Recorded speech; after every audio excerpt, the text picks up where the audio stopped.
Dahlia tuber that I'm planting is called Mom Special. This is, of course, from the Netherlands bulb company. They do a lot of the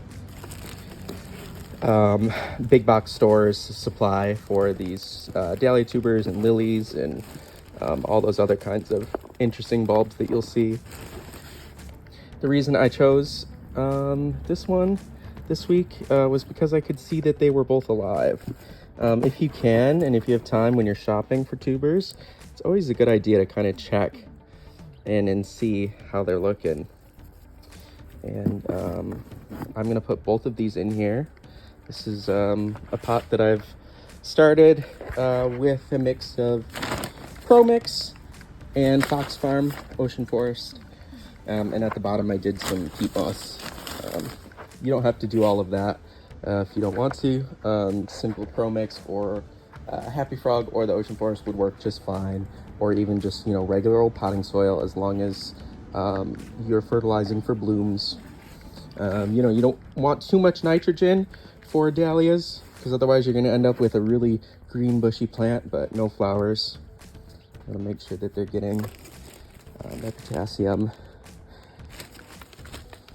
phosphorus. So let's lay these tubers down in here. You notice that I didn't fill it up all the way with soil.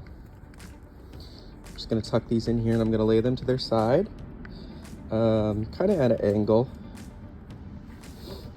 You don't want to do it straight up, even though you might, contrary to like just naturally, you might want to set it up this way. I've heard it's best to do it like this.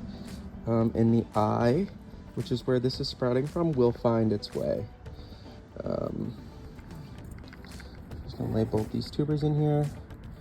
To be honest, I am planning on taking these potting, so I'm just starting these in this pot, and then I'm going to plant them in the ground. If you were going to keep them in a pot all year long, I would kind of recommend just doing one tuber for this size pot. But since this is just to get them going, I am not going to stress out with making sure they get enough space, because as soon as it gets warm enough, I'm going to put them in the garden. So that's looking good. We got a little bit of space between the two. Couple extra little tubers that fell off. This one's definitely dead, squishy. You don't ever want to, if you find any tubers that are squishy and looking like this, that means that they're totally rotted. There's no hope for those. There is potential that sometimes these can sprout. And now we are all ready to get growing. It's the only thing left to do.